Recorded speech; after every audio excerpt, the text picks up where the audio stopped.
Pagaliau susitikom su Viktorija. Labas, Viktorija. Labas. Viktorija yra iš Panevėžio. Tai yra 4 mama. Tai aš jums dar paprastai pasakysiu, yra 2, 3, o čia 4 mama. Ta prasme, ir taip kaip tu atrodai, iškart galiu pasakyti, tikrai kiekviena moteris tikriausiai galvoja, kaip taip įmanoma. Aš šiandien tave pamačiau laukia, aš galvoju, kokia graži. Tikrai labai graži ir žavi moteris esi. Ir koks amžius dabar vaikučių? 5 metukai. 5 metukai. Ir berniukai, ir mergai, kiek pasakyk? 3 berniukai, 1 mergaitė, 2 rudakiai, 2 melenakiai, 2 identiški yra dvynukai. Tai tą jūs nojus ir Rėjus su Patricija, jie neidentiški yra. Tai kokia tai yra paslaptis? 4 mama išbūt tokia graži, kūdutė, lieknutė, su šypsena ir, tikrai, kas tai, čia ir tikriausiai genai, ir tikriausiai dažnai taip sulauksi tokio atsakymo, genai, Viktorija, kad tai taip gerai atrodai, tai yra genai. Ne, aš manau, kad tai yra galbūt vidinė tokia stiprybė. Ir mano vaikai tai yra didžiausi mano motivatoriai. Ir žinot, kai, pavyzdžiui, mes visada galim, mums paprasčiausias variantas vaikščioti su chalatu, nepasidažus, susivėlus, nenuotaikoj. Žinom, visokių atvejų būna ir depresijos, ir mes visi žmonės esam skirtingi. Bet visi tie dalykai, tas pasitempimas, noras pasipuošti, skaniai pavalgyti, jisai tik tai motyvuoja. Jisai apačią niekada netraukia. Tu užsiminiai visai nesenai apie depresiją, kad aišku ir tos depresijos gali kažkokią įtaką duoti. Ar tau buvo toks etapas? Ne, man sunkios depresijos nebuvo, man galbūt tokia paviršutinė buvo, bet kadangi pas mane yra toks 4 krūvis, aš neturiu kito pasirinkimo. Aš įsivaizduoju. Nes mano vaikais galiu pasirūpinti tik tai aš pati. Niekas nepadeda. Ta prasme, nėra nei auklių, nei mama, močiutės, ten iš vyro pusės galbūt kažkas, ta prasme, visiškai viena? Darželis padeda labai padeda darželis. Ir viskas. Auklės nėra, viskas ant mano pečių ir dar kartais nuvažiuojame pas senelius papietauti, žinoma, ten seneliai. Maisto prideda, kažką pagamina, tai tokiais, sakykime, pagalba. Bet šiaip su jais 4 susitvarkyti tai yra labai sudėtinga, labai sudėtinga. Jie yra aktyvus, išdykę. Aš turiu 1 berniuką ir aš sakau, tai moterims tikrai nežinau, ką turėtų padovanoti Lietuvos valstybė už tom moterims, kurios augina 4, taip? Teisingai sakau. 4. Tai yra, aš sakau, aš su 1 vaiku vos susitvarkau, o čia su 4 ir dar 3 berniukai ir 1 mergaitė, tai yra ką veikti. Tu nesenai praėjai skyrybas, ar ne? Dar nepraėjau, nes dar tęsiasi. Ir kaip tu išgyveni visą šitą dalyką? Dabar jau gerai. Gerai? Dabar kažkaip tai taip ramiai. Gerai, pradžioje buvo sudėtinga. O kaip tu pasakytum taip trumpai, kokios buvo skyrybos priežastis? Pagrindinė priežastis. Pagrindinė tai buvo fizinis smurtas. Fizinis smurtas. Ir jis ilgai tęsiasi? Taip sakykime, ne kasdien, rečiau, bet taip paėmus kažkur 12 metų. O kaip tu taip kentėjai? 12 metų, vaikam 5 metai, realiai atėmus kažkur 7 metus jisai vyko, bet tu vis tiek nuo to nebėgai. Nes dažniausiai mes žinom, kad mamos bėga, negali pabėgti nuo to fizinio ar ten kitokio smurto, moralinio smurto, negali pabėgti dėl to, kad yra vaikai, kaip aš išbūsiu, kaip aš išgyvensiu, o čia gavosi, kad jisai buvo net ir iki vaikų pas tave, ar ne? Taip, jisai buvo, bet tada aš nesupratau, aš sakykime dabar, jau šiais metais, praėjusiais metais, kadangi daug domėjausi, daug dirbau, praėjau ir psichologus, ir daug kažkur buvau. Tai galiu pasakyti tai, kad į tuos dalykus, kodėl aš to nepadariau anksčiau, gali atsakyti tik tai psichologai ir psichiatrai. Iš vienos pusės man, sakykime, komentarą duotų mano pozicijoje psichologas, iš kitos pusės jau turėtų rimčiau pakomentuoti psichiatras. O tu pati šiandien galėtum pasakyti, kodėl tai buvo? Šiandien išjauti savo kūną, kad kodėl aš neišėjau. Netgi tada, kada nebuvo dar vaikučio. Kas tave stabdė tam dalykui? Stabdė tai, kad nuolatos buvo kažkoks spaudimas psichologinis, baimė. Iš manęs buvo atimtas tikėjimas. Tu pasidarai toks tai kaip daiktas, sakykime, ne? Tu bijai, nes taip yra skiepijama, čia nuo senų laikų, ką žmonės pasakys. Kas tau padės? Viskas yra gerai, tu pati pasirinkai, tu ištekėjai. Tu žinoj, ką tu rinkaisi? Greitai jūs ištekėjai? Ne, mes susitokėm po 5 gal metų. Ai, nu tai kaip ir normaliai. Nu, sakykim, nuo to viso gyvenimo kartu po 5 metų, sakykim, ar ne? Taip. Ir tas visas tas fizinis smurtas buvo dar ir iki to? Buvo čia, sakykime dabar, kadangi tokie yra įstatymai, daug ko negali komentuoti, bet šiai dienai galiu pasakyti tik tiek, kad yra baudžiamoji byla iškelta. Visgi tai nuo gegužės mėnesio dirbant policijai yra jau dokumentaliai užfiksuota, kad baigtas ikiteisminis tyrimas ir baudžiamoji byla keliauja į teismą. Tai mes dabar turim ne tik skyrybų jau bylą, kur jau užsitęsė ir dėl mano kaltės užsitęsė.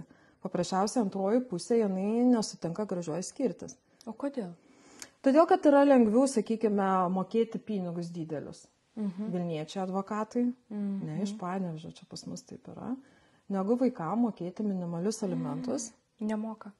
Ne, jis dabar moka, kadangi yra laikinos apsaugos priemonės. Tai va čia yra dar toks faktas, kad kai prasideda skyrybų procesas, yra nustatomos laikinos apsaugos priemonės su 3 punktais. Tai vienas punktas yra, su kuo vaikai gyvena laikinai, kol vyksta skyrybų procesas. Kitas punktas yra vaikų išlaikymas ir 3 punktas yra bendravimo tvarka. Ir va čia labai yra toks įdomus terminas, manau, kad čia vis labiau tas viskas išeis į viešumą kaip institucinis smurtas. Tai va, sakykime, tokios situacijos, kai moteris sako, va, aš skiriuosi, mane pradeda vaiko tėtis terrorizuoti, kreipiasi vaikų teisės. O tos papračios Viktorijos Sėgelės, sakykime, ta situacija, kai buvo paimtas vaikas. Taip. Jinai turi pinigus, jinai turi įtaką, jinai turi geriausius advokatus ir jai nieks nesugrąžino vaiko. Niekas negali, jo, ten buvo tada, jo, aš... Tokio mažo vaiko ir nieko negali padaryti. Nieko negali padaryti. Nei tu gali nuvažiuoti jo pasiimti, niekas, ir jinai ir policija ir išsikvietė, kiek aš, ar atsimenu per storius, ir nieko negali padaryti. Tu negali nuvažiuoti su policija ir pasiimti savo vaiko.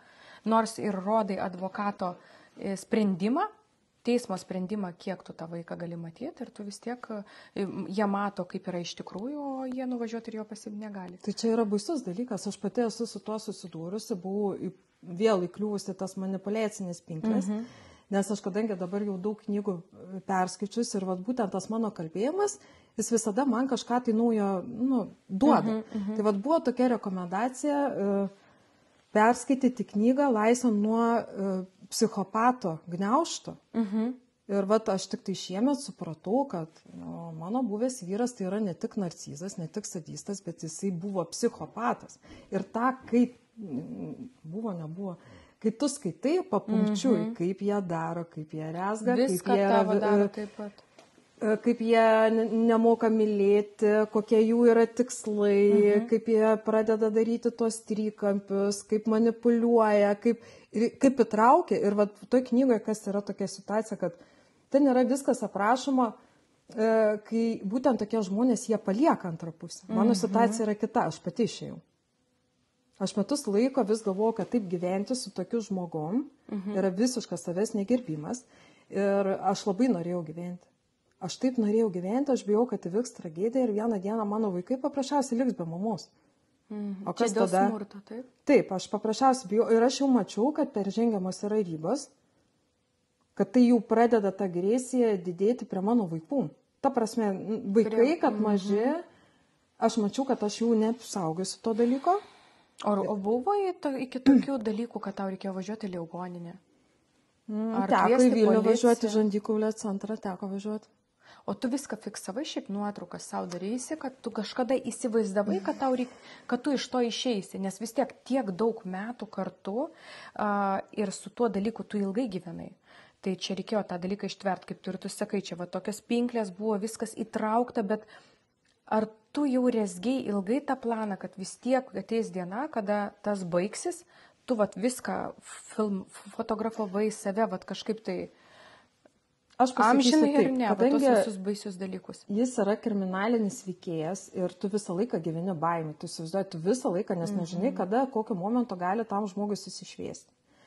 Tai buvo vienas toks incidentas, jau čia maksimalus, kada aš jau galvojau, kad, sakau, kad tai greičiau baigtųsi ir kuo greičiau, kaip sakoma, kad jis mane užmuštų, aš jau Dievo prašau. Ir tada, po to įvykio, aš nežinau, kodėl aš pasidariau nuotraukas ir video. Daugiau aš kažko tai neturėjau. Ir dar pasakysiu tokį dalyką, kad visi tie smurtautojai, jie dažniausiai žino, kaip mušti, kad neliktų mėlynių. Ir aš tas nuotraukas persiunčiau savo draugiai. Ir kai jau vyko skyrybų procesas, aš kai išėjau, susiplanavau, kad aš išeinu iš namų, tai čia vėlgi buvo tokia istorija, kad man pasiūlė vienas labai rimtas prekinis ženklas, nežinau, ar galiu šitai ženklą įvardinti. Prašau. Darmėje, mes dalyvavom atrankoje, jie ieškojo reklaminio televizijos veido, būtent metiniai reklamai per televiziją, kad rodytų. Ir tam buvo atranka, mus atrinko. Ir aš žinojau, jau man buvo tas pats, ta prasme, tai buvo mano laisvės kaina. Aš tą reklamą gal mačiau per metus laiko 2 kartus. Tik tai 2 kartus mačiau. Tai buvo mano laisvės kaina. Aš jau kai važiavau, aš jau žinojau, ką aš darysiu, jau pas mane buvo išnuomotas būtas. Nes kai aš gyvenau, aš auginau vaikus. Ašgi nedirbau. Mano darbas buvo auginti 4 vaikus. Finansų nėra. Su finansais buvo sudėtinga. Ir kai tada jau aš jau kraušiusi po truputėlį, aš įsikraušiu, visi, aišku, mano auditorija pamatė, kad yra pokyčiai, kad mes ne name, nes mes gyvenam dideliam name, visi gražiam, jaukiam. Ir kai pamatė, kad Panevėžyje, ar ne? Taip, kai kažkas pasikeitė, tai iš karto pasipylė lavina klausimų. Kas, kaip, kodėl jūs bute? Ir aš tada, sausio mėnesį, aš pasakiau, taip mes gyvenam bute, aš konstatavau faktą, bet, sakau, prašau gerbti mano privatumą ir daugiau manęs nieko neklausinėti. Ir nepatikėsi, mane žmonės neklausinėjo. Visą tą laiką manęs neklausinėjo. Tuo metu vyko skyrybų mediacija, aš toks esu žmogus, kuris tikrai yra už civilizuotus santykius. Apie susitaikymą nebuvo nei kalbų. Aš supratau, kad vaikam reikalingas tėtis, leidau bendrauti, leidau padėti, ten, sakykime, vaikus į darželį. Bet aš visada jaučiau, iš kitos pusės, aišku, buvo noras susitaikyti, sikeitės ir aš pasidariau meškos paslaugą. Mano vaikai prie jo prisirišo, nes pasitaikymo nebuvo, bet mano vaikai prisirišo prie jo. Tokio ryšio kaip namuose nebuvo paprasčiausiai. Bet kas buvo man sakoma, aš visą laiką jaučiu, kad tai nėra tikra. Kiekvienas geras darbas turėdavo kažkokią tai frazę. Mano gerumui nėra ribų, tu kito tokio batus mauna vaikai, tu kito tokio nesusirasi, niekas šitų vaikų terorizuodavo tokiais sakiniais. Tai nebuvo tikra, bet tuo metu vyko mediacija, viskas buvo kaip ir tyliai ramiai tvarkoma ir tada čia jau įvyko incidentas mūsų namuose. Mūsų, kur nuomotas būtas grįžo, užėjo vėl tas toks jam protrūkis. O kaip jisai prasidėdavo? Turbūt nesuprasi to dalyko, kai esi visur atpirkimo ožys. Kad kažkur tai nepasisekė, kad kažkoks draugas, sakykime, pavedė. Jį. Taip, su finansais. Ir jis ant tavęs viską... Taip, išsiliedavo. Ir visada tai būdavo... Bet jis vis tiek tau sakė, bet jisai viską ant tavęs sakydavo, netina. Tavarsime, jisai neįsivaizduodavo tos situacijos ant tavęs blogos, jis vis tiek rasdavo tą blogą situaciją tavyje. Tik tu suprasdavai, kad jam ta nuotaika sugadino kažkokią situaciją prieš tai. Bet ką jisai rasdavo tau atėjus, kas tau buvo skaudžiausiai girdėti, kai jis tau sako ir dar tu gauni už tai, kaip sakant, pilos? Visada buvo ieškoma ant ko išsilieti, kalčiausia, kad kažkur tai kažkas nepasisekė, kažkas kažką apgavo, vėl kažkokių pinigų nepadavė, dar ten kažko tai tokio. Reikėtų gal pabrėžti vėlgi tai, kad tai visą laiką vykdavo blaiviam prote. Ir aš jau esu minėjus, čia galbūt kitokie truputėlį dalykai, kai tu matai, kai tu pamatai, kai tas ateina, tu stengiasi vengti to žmogus. Tu išeini ten, sakykime, jeigu jis pirmam aukšte, tu antram aukšte, tada ateina tas žmogus ir kažkaip tai vis tiek sugeba pasakyti, aš nesuprantu, ką tu darai, visą laiką rūbiniai. Ir tu jį taip atsisakė, sakai, ta prasme. Taigi čia, sakau, šiaip tai mano rūbai, o tu ten lygini kažką tai to. Tai vat irgi kūčios, kalėdos, atsiprašau, buvo incidentas tas smarkiausias. Taigi mes atsikėlėm ryte, buvo ramu, ruošiamės, pasirašiau stalas nupuoštas, namai papuošti. Jisai sugalvojo nuvažiuoti pas savo mamą anksti ryte. Mama neįleido jo ir jisai grįžo įsibiesinas. O kodėl mama neįleido? O ką žinau, kodėl jinai neįleido. Tiesiog, ar ne? Taip, tokia situacija susiklostė ir viskas. Ir vat su tokiom situacijom, Ir ką jis padarė namuose grįžęs? Jis padarė man tokią gerą egzekuciją. Sumušė? Taip, per kalėdas. Per kalėdas yra O mano antras vaikai gimtadienis. matė? Vaikų dar tada nebuvo. Čia tas čia incidentas, dar kai iki smarkiausiai, kada aš turėjau tas nuotraukas. Tai va dėl ko aš noriu pabrėžti, kad O tu tas nuotraukas turi? Aš turiu. Nu, vat aš dabar stebiu visą vat, mūsų su tavim pokalbį, žiūriu tave ir galvoju, nu kaip taip galima atrodyti. Graži moteris, 4 mama. Ar jau turi kažkokią simpatiją? Nes vis tiek jau pakankamai senai nebe santykiuose su buvusiu vyru, galima sakyti. Turiu. Ir kaip sekasi? Labai gerai. Mano didžiausia simpatija geriausia, tai esu aš. Aha. Tai va čia irgi yra atrasti ir mylėti save. Taip. Aš tai antiek įsimylėjau save ir man yra antiek gerai. O čia irgi, kaip sakau, knygų. O kas pasikeitė? Vat, kaip tu vat manai, ar ne? Ko tu nedarei anksčiau, bet darai šiandien? Ir kažkas vizualiai galbūt pasikeitė, iš vidaus pasikeitė. Ką labiausiai pastebėjai? Man nebesvarbi yra kitų žmonių nuomonė. Aš laikui bėgant supratau, kad aš jau seniai supratau, kad aš visiems netiksiu. Nes vieni rašo, aš jūs stebiu dėl to, kad jūs man faina. Ir taip toliau, kita, aš negaliu žiūrėti jūsų ašaras, nes jūs esate visiškai pesimistė. Pas jūs visą laiką reklamos ir reklamos anksčiau nebūdavo, kita, man nusibodo jūsų ašaras, aš jūs stebėdavau dėl to, kad jūs visada rasdavot kažką įdomaus, reklamos. Ir tu taip sėdi ir galvoji, nu reikia paprasčiausiai būti savimi. Taip. Ir vat, psichologinės pusės, pas mane prioritetai buvo, pirmiausiai vaikai, kai aš išėjau, tada aš. Ir manęs klausdavo, kas trečioje vietoje, kol kas nieko. Ir psichologija man po to sudėliojo. Pirmoje vietoje visada turit būti jūs pačios moteris. Jeigu jūs mylėsit save, lepinsit, gerai jausitės, į save investuosit, sakykime, knygas skaitysit. Nu, finansai gyvenime, lyginant su laime, aš kaip sakau, gali va. Nieko neturėti ir būti beprotiškai laiminga ir va, eiti ir džiaugtis kokią gražią sieną ir va, kokią fainą pašnekovę, kaip smagu susipažinti. Yra kitos gyvenimo vertybės. Ir pastrigau kažko. Tai kas ta simpatija? Gerai. Simpatija. Ne, simpatija esu aš. Aš kol kas niekur neskubu. Esu Bet jau laiminga. tikriausiai gerbėjų. Jau, aš jau įsivaizduoju. Tu gerbėjai, tikrai nemažai. Nes dažnai moteris iš tikrųjų susiduria su to, nu va dabar, kai turiu vaikų, tai kol aš susirasiu tą antrą vyrą. Nes dažniausiai moterim yra sunku dar išskirti ne tik tai dėl to, kad į kokį jos gyvenimą išeina, kad finansų nėra, arba jų yra, bet jų yra stoka, kaip aš dabar auginsiu tuos vaikus, mano vyras čia greitai susiras tą kitą moterį, jisai kaip ir tuščias basas, kaip sakant, ar ne, nieks ten nekaba, inkaras kažkoks ant sprando. Tu išėjai, aišku, pirmiausia, tai va, dėl vaikų ir dėl savęs, nes jau tas smurtas ir viskas peržengė tą ribą, bet jau kai pagyvenai šiek tiek dėl savęs, kai jau prieš tave niekas nesmurtauja, ten nebent tais skambučiais, telefonais, kažkokia minimali ta baimė, bet vat kas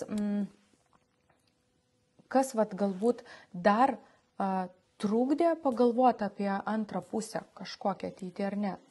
Kažkokie kiti galbūt dalykai. Tai čia vėlgi tie stereotipai labai visiems, kaip sakau, netgi yra ta įtaka, kai tu turi vieną vaiką ir tau sako, kad tu būsi niekam nereikalinga. Mano situacija 4 vaikai. Oi, aš jau čia pas mane yra Tinderio kronikas, aš taip vadinu, nes yra daug tų pažinčių, visokių programėlių. Ir vat, bet mes nepabaigėm, ašgi rodžiau neparodžiau. Na, žodžiu, kai man buvo sudėtinga kažką skaityti, žiūrėkit, moteris, čia iš vis knygos po 6 eurus, mano draugė po 3 eurus nusipirka. Žinau, dėl ko čia taip yra, kodėl jis tokios pigios. Bet va tos knygos, tai yra geros nuotaikos bomba. Nesiskaičius. Jinai šiaip yra blogerė, bet nelabai man patiko jos tas žanras, jinai tokia, aš jos nelabai seku, stebiu. Bet tos knygos yra paremtos sekėjo atsiustais laiškais, gyvenimiškom situacijom, viskas susijęs su santykiais. Ir vienu žodžiu, jinai narplėjo tą rašytoją pagal savo gyvenimo įvykius, ne, argumentuotai. Ir tada vat, pačioje pabaigoje būna, ką sako psichologai, kaip reikėtų elgtis tam tikrose situacijose ir ką sako jinai. Ir va čia vat, yra tie punktai, tokia labai gera knyga rekomenduoju. Vat, pavyzdžiui, tema amžina meilė, ne? Savęs praradimas. Noriu būti normali moteris. Iš proto vedantis pavydas. Mano vyras mamos lepūnėlis. Temos tai tikrai geras. Kaip priversti vyrą mane įsimylėti. Kaip užmėgsti santykius. Nereikia skubėti. Va, labai gera paskutinė tema. Jūs neskubėkit, išsigydykit, pabūkit su savim. Aš galvoju vienu Bet metu. vat kaip tą dalyką daryti, žinai, kaip būna išeina iš santykių ir tau net atrodo, kad tu pritrauki, taip, tu lieki gimtadienį, tai draugės, prasideda kažkokios šventės, nes labai dažnai, kad moteris užmezgia tą ryšį su kitu žmogum, nors ir sako, kad ne, aš nenoriu, aš neskubėsiu, bet tas vyras labai greit atsiranda, jinai nespėja dar išsigydyti iš senų santykių ir jinai jau su kitu draugauja ir tas pačias klaidas daro. Bet kaip atstumti, atrodo, tą vyrą, kuris pasitaikė tau po porą savaičių po skyrybų? Vat atrodo. Nes, nu, žinai, kaip, kai nenori, tai prilimpa. Atrodo, kad jau visi žino, kad tu įsiskyrė, jau prie tavęs limpa. Bet vat kaip yra sunku atstumti tą žmogų, kai tau iš tikrųjų vidinės tos moteriškos laimės reikia, kai tau ant tavo to žaizdų sakytų, kokia tu faina, kokia tu anokia trečiokė. Ir galiausiai po to vėl tu įklimpi po kažkiek laiko į tai, kas buvo. Va čia yra tikriausiai sunkiausia. Aišku. Aš visą laiką sakau, kad reikia eiti pas psichologus. Šalia žmogus, kuris tave statys visi vietą, net ir tie nauji santykiai, kurie greit ateina, aš manau, kad einant bent į savaitę po vieną kartą pas tą žmogų įsikalbėti, vat susipažinau, kaip jis elgėsi, nenoriu į tokius pačius santykius įklimti ten, kur mane melštų pinigus ar atvirkščiai manim kažkokiais dalykais naudotųsi, arba atvirkščiai vyrai mėgsta, kai kurie kuo greičiau, kad tik jo taptų, susituokti, žinai, pasipiršti. Yra ir tokių ir galiausiai jau po to žiūri. Tai va, namus kartu statyti, tu paskolą imk, aš mokėsiu, arba dar vienas dalykas, tavo pinigai, mes tavo pinigus leisim, o mano visą atlyginimą, 1500 ar kiek ten 2, mes taupysim. Tai žiūrėk, kokie planai yra. Kelionė dabar važiuosim ir nudava, ir supranti, ta moteris tiesiog įsitraukia. Kodėl? Nes jinai draugiai ten iki galo nepapasakos, pa psichologai jinai neina ir žiūri, jinai vėl tos pačius santykius įlenda. Aš pati, kiek esu gavusi tokių ir istorijų, ir pas mane, kai moteris ateina taupyti pinigus, atsidėti. Bet kaip čia dabar bus, kad aš dabar pasirašysiu taupimą, bet mano vyras sužinos, man galvą nuraus. Nu, kaip pavyzdys. Ir mes pradedam kalbėti, kokiuose jinai dabar santykiuose, jinai toliau, jinai tuose santykiuose, jinai myli tą vyrą, bet įklimpa į tą patį, kur buvo anksčiau. Jos pinigai leidžiami, o vyro taupantis. Kaip neįklimti? Tai kur ta tokia, žinai, viduriukas tas aukso ir ta taisyklė. Tai aš, pavyzdžiui, atsakymą neturiu. Aišku, mylėti save. Bet kai save myli, tada greit ir meilė kito žmogaus priėmė, supranti. Ir tik po to vis tiek, nes visi dalykai tie blogi, tokie santykiuose, jie atsiranda tik po kažkurio laiko. Arba juos matyti pradedi po kažkurio laiko. Tai norint tą pamatyti, reikia skaityti knygas psichologinės. Ir ką tu pasakyti, tai yra vilko ir meškos dėsnis. Jūs neskubėkit. Jei normalus, adekvatus vyrai niekada iš karto nesiūlys jums tuoktis, kartu gyventi. Kam jums reikia mano to vyras, gyvenimo? Pavyzdžiui, tai padarė. Po 3 mėnesių pasipiršo. Bet čia vienetinis Bet buvo labai sunku. Realiai 3 mėnesiai, 4.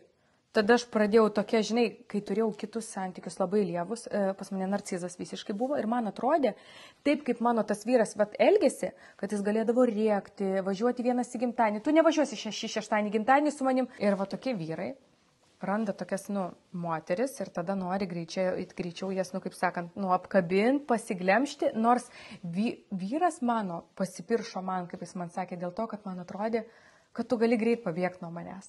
Taip atrodė, bet galbūt aš stačiau savai tokią vietą, nes aš jau sakiau, bet jau dabar tikrai nebus taip, kad 7 metus draugausiu, be jokių pasipiršimų, be jokių vestuvių, tai padraugauji į nieką kažkur tai. Tai matyt, kai esi viduje su tokia kažkokia tai susidariusi į priekį požiūrį, kad jau dabar, tai jau kai bus vyras, tai jau tikrai piršys greitai. Tai taip ir gavosi pasąmonė, kad jis man po 3 mėnesių pasipiršo. Tai čia sėkmingas atvejis. Bet aišku, dar tik tai 6 metai, kartu, tai čia, žinai, čia nėra daug, kai aš kalbėsiu 20, tada, žinai, kai būna, čia tikrai, bet... Aš, žinai, gal ką noriu papasakoti, man labai patinka bendrauti su žmonėm. Jeigu tu bendrauji su žmonėm, tai nėra, su vyrais, sakykime, tai nėra kažko tai labai baisus ir gėdinga ir tai tikrai yra normalu ir yra daug nuostabių vyrų ir būna taip, kad tu bendrauji ten mėnesį, ten pusantro, ne, bendrauji, taip. Na, bet kažkaip tai nedingsta, ne? Tai padėkoju už tai, ką tu iš to žmogaus gavai, ar kažkokią šypseną, jausmą, emociją ir viskas, paleidai. Nepakeičiamų nėra. Ir va dabar, kai, sakykime, aš irgi pasakoju tau apie pažinčių tas programėlės, tai kas man buvo keisčiausia, aš visada save taip statydavau. Taip, ieškau rimtų santykių, bet jokių gyvenimo kartu, čia viskas man čia nereikia. Bet rimtų santykių. Ta prasme, man reikia emocijos, aš turiu savo pasaulį, man reikia vyro, dėmesio, laisvalaikio kartu praleidimo, ten dar kažkas tai tokio. Ir mes čia su vienu dabar neseniai pakalbėjom, jis irgi daug ten, jis tokia kaip statistinė analizė darėsi. Tai žinokit, va taip, pagal amžių, pagal grupės, kaip jis man paaiškino, situacija tai, kad moteris, kurios turi vaikų, pasirodo, aš ne vienintelė, mes visos tokios. Jos nenori šeimyninio gyvenimo. Aš iškart pakeičiau požiūrį. Vyresnės moteris nenori šeimyninio gyvenimo. Jos nori, taip pat, paramagauti tų kojinių, valgyti, skalbimo. Mano situacija. Gal dėl to, kad jos išgyveno jau tai. Skalbimus, tos plovimus, valgymus, darimus, mąstymus. Ir būna, žinai, kad tu ten po 5, 8 ar ten 10 metų, tu atrodo, va dabar atėjo laikas mano po skyrybų keliauti. Ten. Žinai, kaip būna, nes jau atsivalgo to šeiminio gyvenimo. Gali būti taip. Kaip man gera vienai, žinok, su vaikais, aš rimtai sakau, manęs kaip paklausiu. Jau nesakyk, ar nenorėjai? Man vienai tikrai gera, ta prasme, dabar aš neįsivaizduoju, jeigu atėjo žmogus...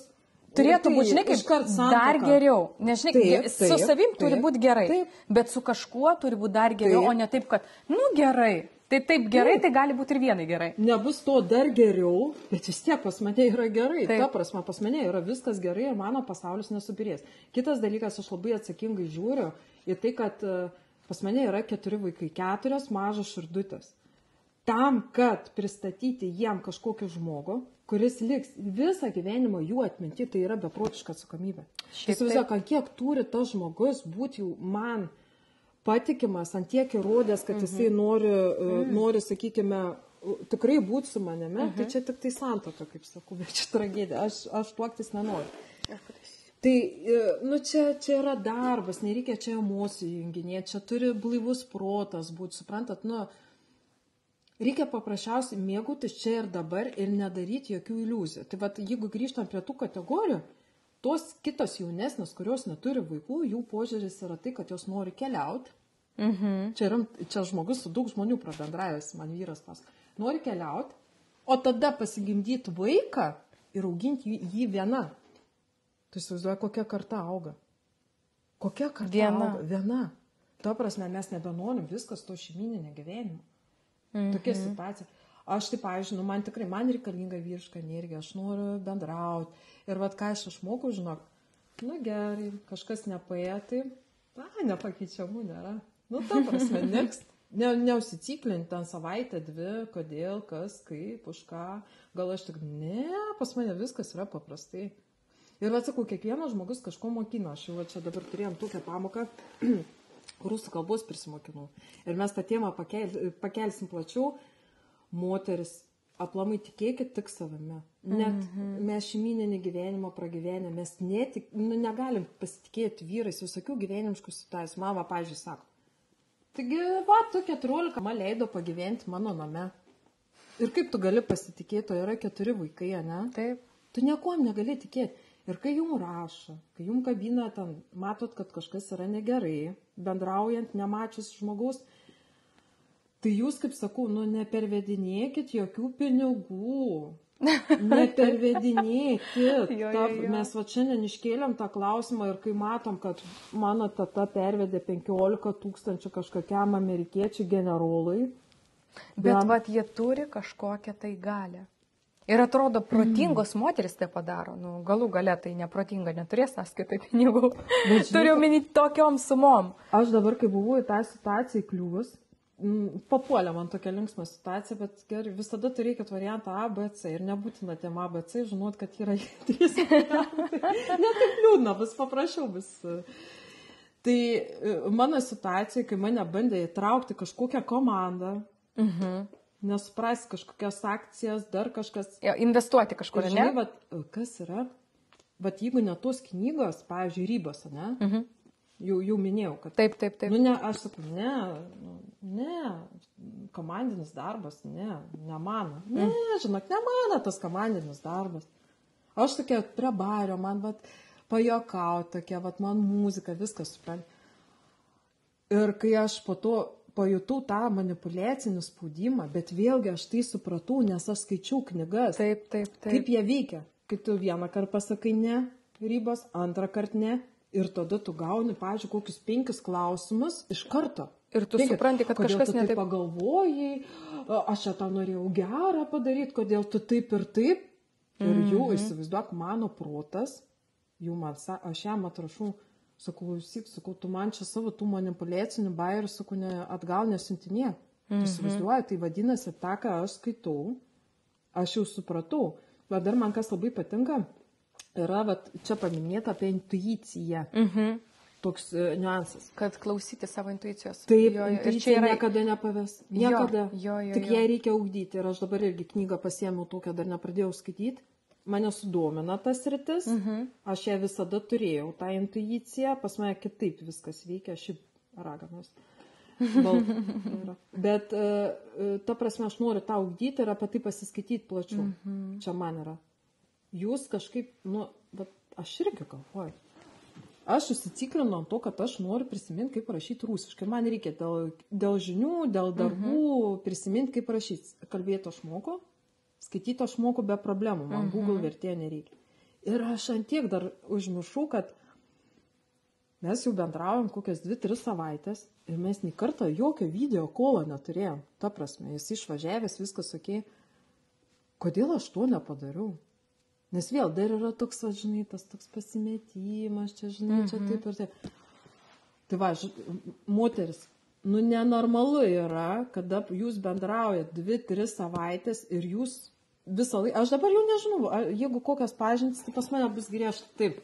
Įsijung kamerą. Dirbi, ką darai, kada laim pasimai. Ne, bet kaip tu jau, ta prasme, tokia, kaip sakau, škūrą užauginus ir jeigu jau buvo tokių įlindusių visai kitokių personų, negu apsimetėlių, tai aišku, jau kitą kartą tu tiesiog papasakosi tam žmogui, klausyk arba pasirodyk, nes aš jau nelabai tikiu, ar čia aš su tuo bendrauju, kas man rašo ar ne. Taip. Ir čia vakar buvo tos detektyvas, aš sakau, visada pas man smagus gyvenimas. Žodžiu, žmogus pasirodė ne tas, su kuriuo bendravai, taip? Taip, jis nepasirodė, siuntė kito žmogus nuotraukas. Bet taip gyvai, atrodė, kad visiškai, pažiūrėjau, aš dabar pirty, ar ne? Ir ką jisai dabar? Taip, ir jis man atsiunčia nuotraukas su savo draugų šaika. Ir aš tikiu, žinai, o tas žmogus, kaip tu sakai, o ta nuotrauka 100 metų atgal prieš 2 metus. Ir žinokit, bet čia kokią strategiją jisai turėjo, arba albume jau išsisaugęs, arba čia naura, čia ir dabar, žinai, varau šiandien pirti, nes jau 1 dienos, rado pas kažkokį ten 21 metais pritelį įdėtą. Ne, jis jį nusižiūrėjęs, bet ten tas tipažas, pas mane tas skonis toks nestandartinis, mano panos, kaip pasižiūrint, bet tai žinai, jie ką traukia. Reikia sako, kreipti dėl maistų. Ir tai, ta prasme. Ir aš taip, suprantat, aš išduosiu dabar jums labai gerą paslaptį, kurią pati sužinojau tik vakar. Jeigu jūs susipažįstat, jūs norite, kad tas žmogus... Bet čia gerai ir su merginom. Čia veiks ir vyrai, kurie klauso, ir su merginom, kurios būna įdeda ne savo nuotraukas ir taip toliau. Tai jūs įsivaizduokit, jūs, kai turit nuotraukas, aš buvau įsisaugojus visas nuotraukas to žmogus, kur siuntė, nes labai fainas man toks buvo. Ir vienu žodžiu, pasirodo, čia yra iš policijos jau tie visi reikalai, kad labai lengvai galima patikrinti, susirasti per Google ne tik kažkokį daiktą, kur nusipirkti, bet, pavyzdžiui, jūs duodat nusiskanuotą nuotrauką. Paprastas, yra programėlė Google, įkeliat nuotrauką ir tiesiog su taškais lygina, ieško visoje duomenų bazėje kažko panašaus. Ir nepatikėsit, iš 10 nuotraukų mano vieną nuotrauką atrado ir ten instagraminis profilis buvo. Vardas atitiko, viskas, sakė. Ir aš vėl tada užklausiu, sakau, o tu turi Instagramą? Nes, aš tokia pratinga, bet, sako, neturiu. Gerai, sakau, gali man selfiukas jūs vūktą atsinčia. Ir man toks visada būdavo, kad gali būti ne 2 žmonių nuotraukos, nes aš labai detalės pastebiu ir man keistai, sakau, atrodo, kaip, ne tas pats žmogus. Bet vėlgi yra įtarimas, gal ten ne jau ne tas selfius buvo, dar ten kokio 3 žmogus. Ir aš taip, sakau, o kaip čia tą suprasti? Ir mes per Telegramą bendravom. O prieš tai kur tada susipažinai? Per Badų susipažinau, bet irgi Badų yra labai faina programėlė. Tinderis tai ten toks, ne. Bet labai faina platforma, ten labai galima... Susipažinti, žodžiu. Taip, panašiai kaip Tinderis. Ne, Tinderį negali nuotraukų siūsti, negali balso žinučių siūsti, ten gali dar ten tokie klausimai, žaidimai labai fainas. O jisai balsą siūsdavo tau ar ne? Esu kelis kartus gavus. Bet kai pamačiau vakar, sinalizavau to tikro žmogaus balsą, tai, toks buvo. Supratau, kad net ten ir net tas balsas buvo. Tai situacija tokia, kad ten dingo, bet ką aš šiandien sužinojau, tie visi aferistai dabar vyksta kažkas su botais. Gali būti taip, kad aš bendravau netgi ne su žmogum, o čia buvo botai. Bet aš iki gali būti. Yra tos programos, sukčių, kada jie nusiskanuoja mano bendravimą. Tai, kas man yra aktualu. Galbūt irgi variantas, nes kartais nelogiški tie atsakymai būdavo. Arba kažko klausia, paprasčiausiai, taip įdomiai neatsakydavo. Bet ir dainas siūsdavo, labai fainas kelias dainas atsiuntė irgi. Ta prasme, viskas normalus bendravimas. Eiktų savo. Tai tas dingo. Aš vakar apžiūrėjau to tikro žmogus profilį. Ir? Jis, aišku, irgi. Jis iš tikrųjų nevedęs, neturi vaikų. Nelaus vyras, užsienietis. Nelietuvis. Bet aš vakar sugebėjau parašyti tam žmogui, sakau, labas. Man įdomu, žinai, kokia tendencija yra. Bet sakau, turbūt nenustebins, ne pirmą aš jau rašau, bet, sakau, noriu paklausti, ar čia yra tavo Telegramo profilis. Tai va dabar laukia atsakymą aš. Gal atrašys. O gal tokia bus mano meilės istorija. Ką aš žinau, aš viskam atvira. Aš sakau, tu niekada negali žinoti, tas kitas žmogus tave gali privesti prie to žmogaus. Tiesiog, netyčia. O kas ten žino? O gal ir atrašys, sakys, ne, bet galim bendrauti. Nes žinai kaip, mano yra šitas ir atsiųstau, kuris. Bet man žinai, kas buvo smūgis, aš kai gavau tas nuotraukas. Jo, nefaina, iš tikrųjų nefaina, bet kiek įdomu tas dalykas tęstusi. Tai mano atveju tai 3 savaitės gavosi ir aš taip vakar džiaugiausi, nes jisai išvažiavo į komandiruotę ir neaišku, kada turėjo grįžti, kad ne po kokių pusės metų, bet žinok, yra tokių istorijų, kad moteris, pavyzdžiui, turi santykius 2 metus ir po 2 metų sužino, kad to žmogus vardas visai kitas yra. Ir, pavyzdžiui, kai jis atvažiuoja savaitgalį, jis būna, vos nešeimyninis gyvenimas vyksta per kelias miestus ir ten kita šeima yra.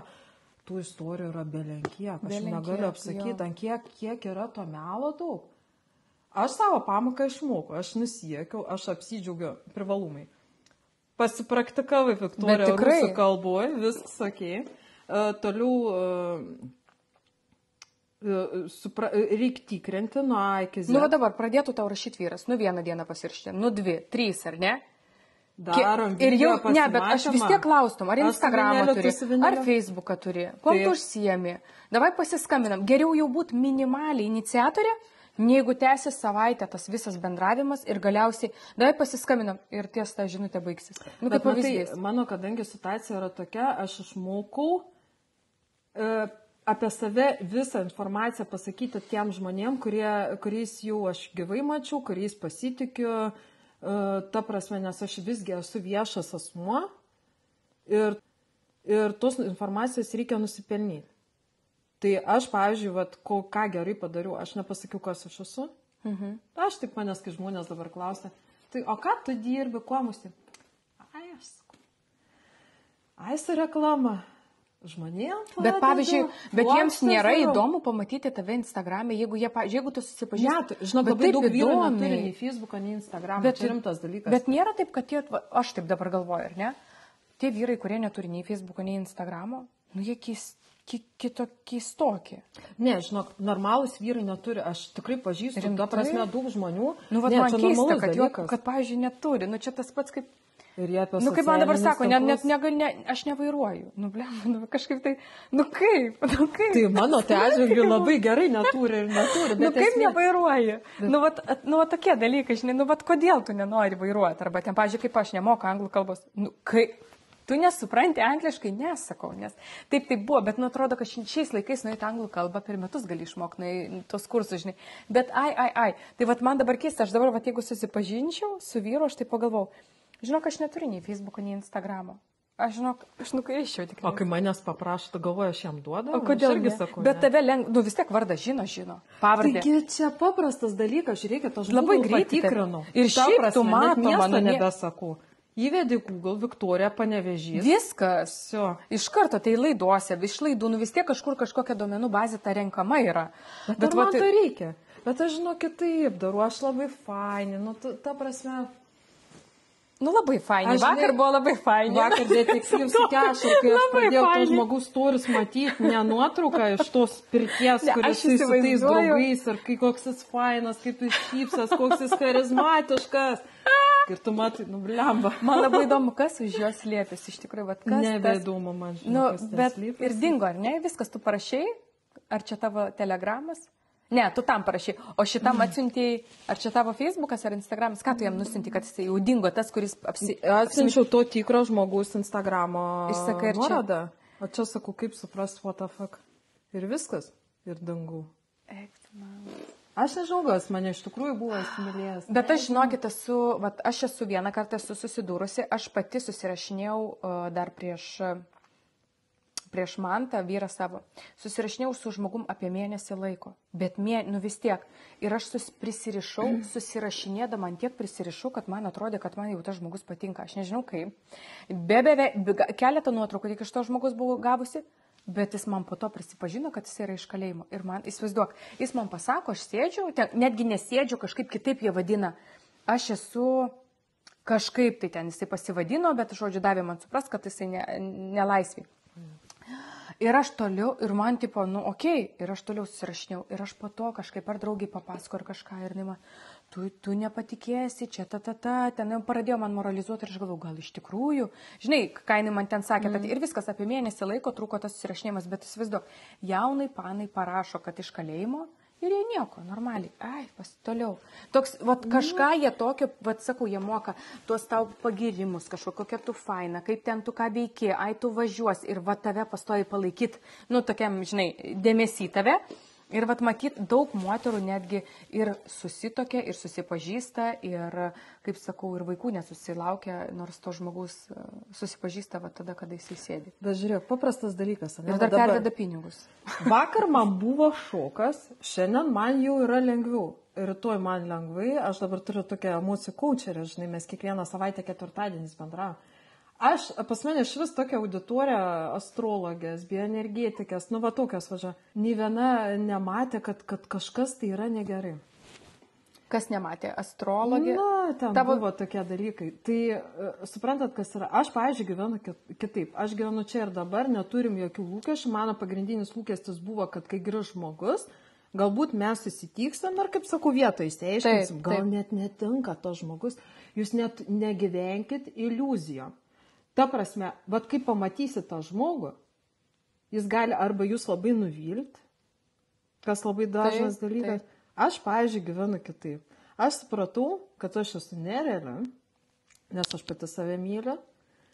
Tikrai, vaikai nėra riba. Ir aš žinau, kad man bet ko nereikia ir kad vieną dieną aš sėdėsiu savo tyliai su šypsenyte, nes aš turėsiu šalia tokio žmogo, kuris sakys, Viktorija, tu esi nereali. Nu, ta prasme. Ir jūs įmylės ir mano vaikus. Ir čia yra tik tai pamokas. Taip. O mes žinau, kad moteris, sakau, aš per gimtadienį vieną, reikia turėti to moteriškumo, to šarmo. Aš gimtadienį smagi, pavyzdžiui, praleidau. Nu, pas mane žmogus per -22 laipsnius važiavo iš Vilniaus su gėlėm tam, kad kažkokia maža. Nesugedus buvo. Tam, kad pasveikint mane su gimtadieniu. Ar aš su tuo žmogum bendrauju? Ne, mes dar bendravom, po to jis dingo. Bet esmė tai, kad aš visą gyvenimą atsiminsiu, kad buvo kažkoks vyras, kuris dėl manęs per mano gimtadienį trenkėsi iš kito miesto su gėlėm, per šaltį. Mes sėdėjom, pakalbėjom, pabendravom, viskas buvo okei. Nu, ta prasme. Viskas, aš jau jam už tą emociją dėkingas. Taip, fain. O ne tai, kad jisai, tu blemba, dinga, vėl neišėjo čia, neturėkit. Taip. Žinau, kad moteris, mes visos esam raganos, mes turim tokią įtaką. Aš tokia, žinau, aš liūdnai negaliu gyventi. Dabar vienu, aš mėgstu labai dalintis, man poezija pradėjo patikti. Nu, čia mano dabar supras, kas kaip. Gerai, kad žmogus lietuvių kalbos nemoka. Ir aš vienu metu pradėjau vieno žmogus tokiais reelsais dalintis. Nu, man paprasčiausiai patikdavo. Jis man vieną kartą padėkoja, antrą kartą padėkoja. Aš tada pagalvoju, sakau, padėsiu, įsivažiuosis lengviau jo reelsais, kaip pasidalina, kaip peržiūros. Taip, didėja, ne? Kaip sakau, kad motyvacijos daugiau būtų. Ir aš taip vieną vakarą, kaip sakau, neturėjau kas vyks, suskėliau bairį. Aš taip, ten irgi rusų kalba. Taip naglys, galiu paklausti, nei labas vakarą, ne. Nu, toks kaip žaidė. Tai va, sakau, aš nesuprantu, kodėl, sakau, aš nemačiau nei vieno reelso, kad būtų šypsena. Nu, nėra niekur, visur jisai rimtas, nei istorija, nei nieko ir taip toliau. Sakau, nesuprantu, problema man penktadienio vakarą. Ir jūs nepatikėsit, va čia yra va tas moters gale. Kitą dieną, o aš nepažįstu, jis manęs nekabina nieko. Jis man atsiunčia reelsą. Su šypsena. Ir parašymas, sako, šitas reelsas yra skirtas tau. Ir? Karalienė.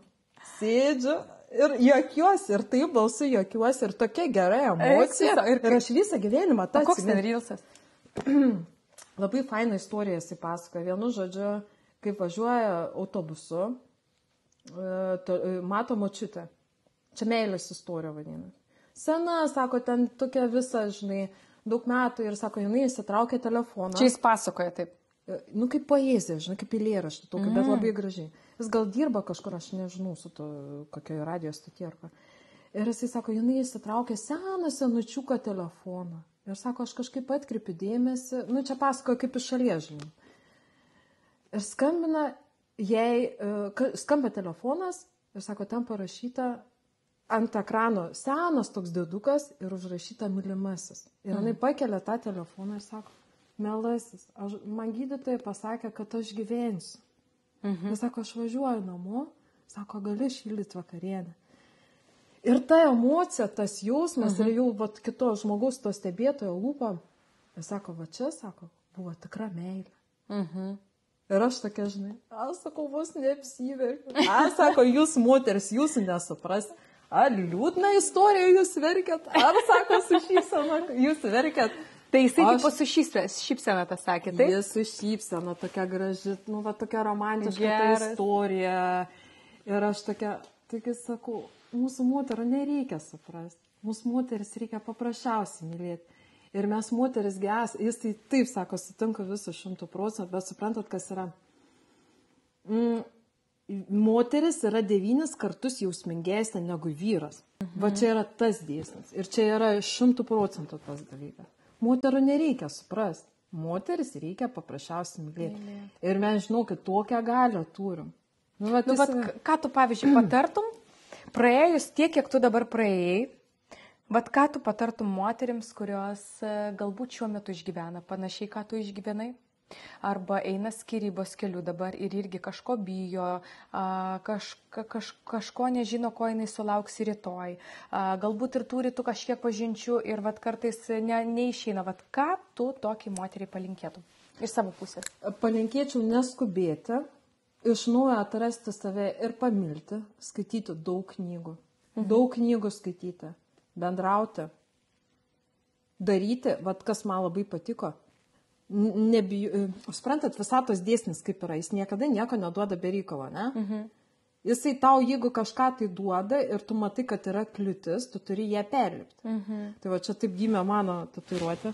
Why not? Aš labai norėjau tatuiruočių visada, bet nežinojau, ko noriu. Čia buvo pirma?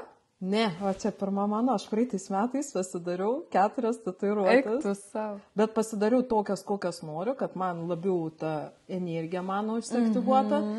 Tai va, tai čia Why Not buvo antra. Tai mes, kai ją darėm, mes juokiam. Ne, Ne, neturiu? Nei vienos. Bet labai norėčiau. Man labai gražu, žinai, kokias tatuiruotės? Apyrankė. Vat man gražu. Žiedas. Žiedas negerai išsilieja. Tai va, bet yra gal kur neišsilieja? Ne, įsilieja. Man patikime asmenis, aš norėjau širdutės tokios gražios.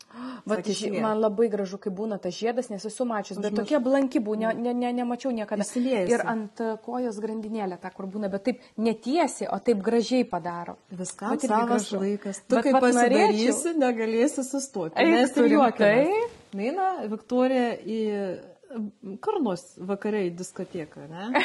Prieina koks vaikinukas ir sako, panelė, gal šampano, o man sako, net nereikia atsakyti, aš iš karto rankytą taip. Why not? Gerai. Ir va čia tas mano yra motivatorius, tai kad praeitais metais aš labai daug ką išbandžiau naujo.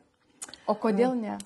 O kodėl ne? Jeigu man siūlo, jeigu tai yra kažkas naujo. Kada jie ne dabar, mano irgi yra. Aš taip dažnai sakau, kada jie ne dabar? Irgi va auksiniai žodžiai. Taip pat ir aš savo baimės įveikiu, pas mane buvo labai daug baimę. Aš automobilį bijodavau prisiparkuoti, aš bijodavau į rūsiną, aš aukščio baimę turėjau. Visos baimės yra perlipamomis, kai tu su jom kovoji. Taip, darai.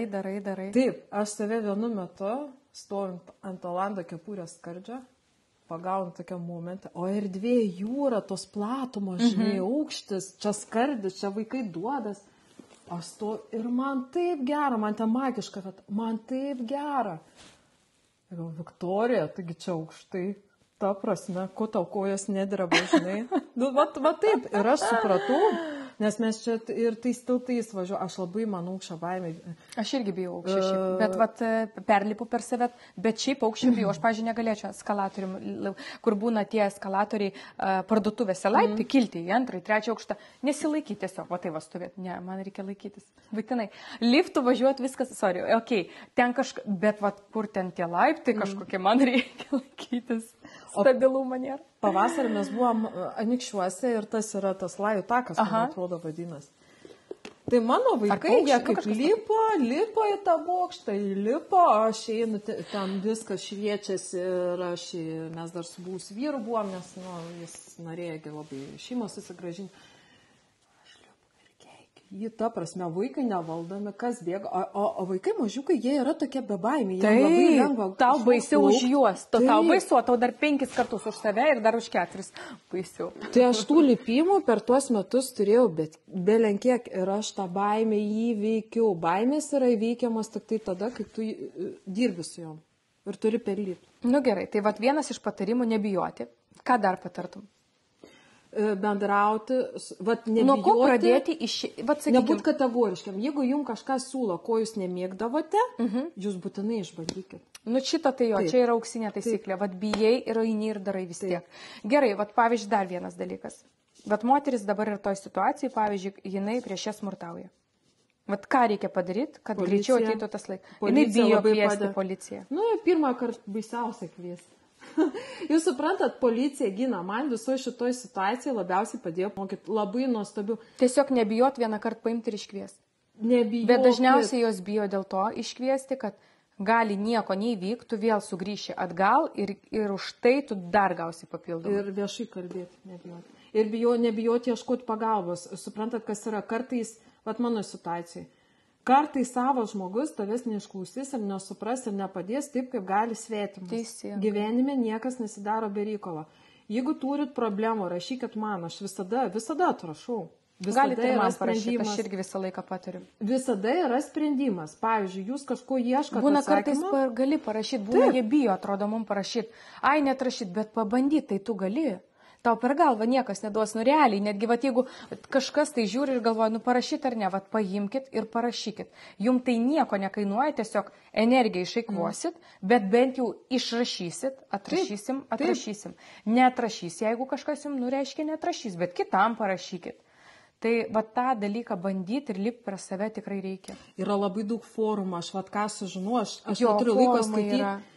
nuo narcizų Facebook'e. Tarpusavį ten moteris susirašinėja labai. Pasakoja istorijas. Ten po to ir draugiam, aš esu girdėjus, po to net eina kavos gerti ir draugiam patampa. Ir po to net negali pagalvoti, kad tampi per kažkokius forumus nepažįstamos, o po to tampa vos ne ta pati istorija daliniesi. Taip. O tu esi socialinėse tinkluose sutikus draugį, su kuriais žmonėm bendrauji gyvai. Taip. Aš irgi radau. Būtent socialinių tinklų pagalba radau labai labai daug gerų draugų ir pažinčių. Bet ypatingai su tai žmonėm, kurie realiai gyvenime yra lygiai tokie patys. Su tai žmonėm tikrai yra žmonių pas mane, kuriuos aš sutikau, labas ir visa kita. O būna ta aura, pavyzdžiui, tu sutinki, tu bendrauji ir tu po to nuo tos dienos, tu net žiūri tą žmogų. Nes iki to, tu nežiūrėdavai ten kažką, bet kai tu sutinki ir pajunti, kad jisai lygiai toks pats ir buvo, tau automatiškai traukia jį pažiūrėti, o ką jinai rytoj važiuoja daryti, ką jinai... kaip pavyzdys, tai tas ir yra tas, kad ir tie patys sekėjai, jie pamilsta labiausiai tos žmonės, kurie yra lygiai tokie patys ir gyvai, ir per tos storius, kaip sakau. Taip, bet čia vėl supranta, kaip socialiniai tinklai veikia. Reikia intrigų, tai čia išsirengti. Kaip sakau, ne tik iš dūšės, bet ir kitaip įsirengti. Yragi čia pas mus dar kažkokia moteris tokia Panevėžyje. Aš nežinau, aš šiaip nestebiu žmonių, bet apie ką kalbu, aš skaitu, kad tai žmogus yra su psichinė negalia, bet jinai turi tokią auditoriją, žinok, ten apie 80 000 Facebook'e. Tai tu įsivaizduok, koks kontingentas, visą laiką, kaip sakau, kvailų žmonių yra daugiau. Mums yra sudėtingiau išgyventi protingiam. Nes mes mokam atsirengti.